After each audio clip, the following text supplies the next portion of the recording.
একটি গ্রামে আব্দুল রহিম নামে একটি রাখাল বালক ছিল। সে তার ছাগলগুলো নিয়ে মাঠে ঘাস খাওয়াতে বের হয়েছিল। আর ছাগলগুলোকে ঘাস খেতে দিয়ে সে মাঠের এক কোণে একটি গাছের ছায়ায় বসেছিল। সে খুব চিন্তিত ছিল। এমনিতেই গ্রীষ্মকাল চলছে, কোনো বৃষ্টির দেখা নেই।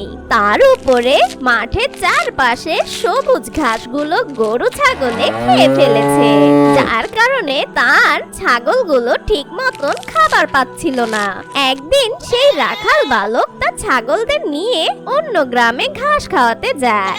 আর রাখাল বালক তার ছাগলদের নিয়ে ওই গ্রামে যখন যায়, সেখানে গিয়েও সে দেখে একই অবস্থা। কিন্তু সে খেয়াল করে নদীর ওই পারে অনেক সবুজ ঘাস দেখা যাচ্ছে, কিন্তু সেই নদীর স্রোত এত বেশি যে ছাগল নিয়ে ওই পারে যাওয়া খুব কষ্টকর। আর সেদিন ছিল জুম্মার দিন।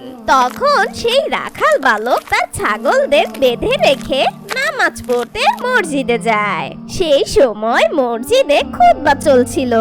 মসজিদের এক আলেম বয়ান করছিল, যে কোনো কাজের আগে বিসমিল্লাহ বললে তার কেমন বরকত হয় সে বিষয় সেই আলেম বয়ান করছিল। ওই গ্রামে সেই রাখাল ছেলের এটি ছিল প্রথম জুমা। আলেমের এই কথাটি তার বেশ মন জয় করে ফেললো। সে নামাজ শেষ করে ফিরে গিয়ে তার ছাগলদের নিয়ে আল্লাহর নামে বিসমিল্লাহ বলে সেই নদী পার হতে লাগে। আর আল্লাহর রহমতে সে তার ছাগলদের নিয়ে ওই পারে চলে যায়। আর তার ছাগলদের ভরপেট ঘাস খাইয়ে বাড়ি চলে যায়। এভাবেই আব্দুল রহিম তার ছাগলদের নিয়ে ওই গ্রামের নদী পের হয়ে তার ছাগলদের ঘাস খাওয়াতে নিয়ে যেত। আর কিছুদিনের মধ্যেই আব্দুল রহিমের ছাগলগুলো বেশ মোটা তাজা আর বড় সড়ো হয়ে যায়। এই দেখে গ্রামের অন্যরা অনেক অবাক হয়ে যায়। আর আব্দুল রহিমের কাছে এসে জিজ্ঞেস করে সে ছাগলগুলোকে কি খাওয়ায়, যে তার ছাগল এত মোটা সোটা রুষ্টপুষ্ট হয়েছে।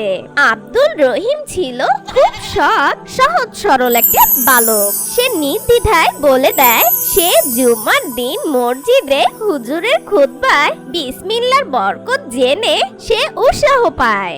আর সেদিনকের পর থেকে আব্দুল রহিম আল্লাহর উপরে ভরসা রেখে বিসমিল্লাহ বলে নদী পার হয়। আব্দুল রহিমের কথা শুনে সবাই অনেক অবাক হয়ে যায়।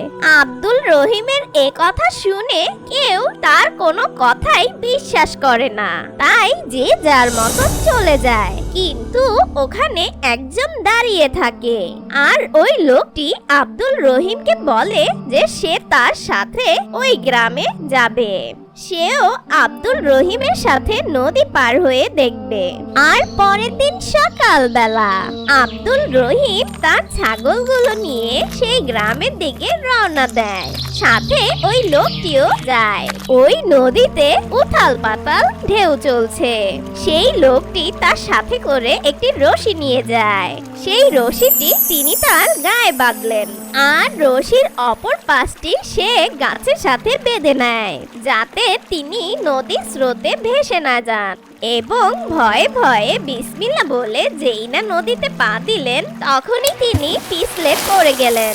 নদীর স্রোত তাকে টেনে নিয়ে যেতে লাগলো, কিন্তু তার শরীরটা রশিতে বেঁধে থাকার কারণে কোনো মতে রক্ষা পেল।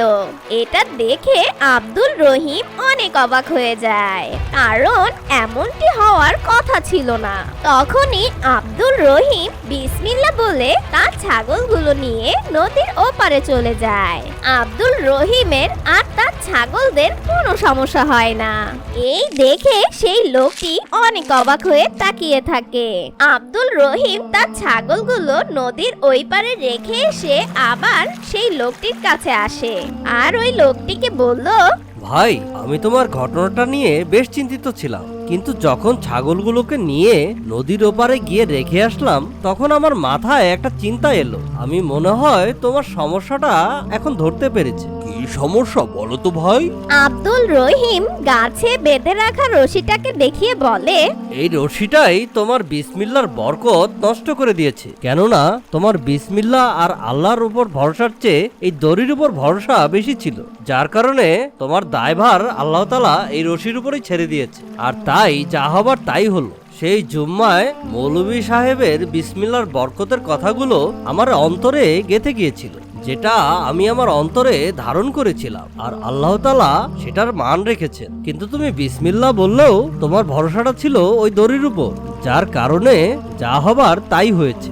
আল্লাহু আল্লাহু তুমি জাল্লে জালালু, শেষ করা তো যায় না গিয়ে তোমার গুণগান। তুমি কাদের ও গফফার, তুমি জলিল ও জব্বার, অনন্ত অসীম তুমি রহিম রহমান।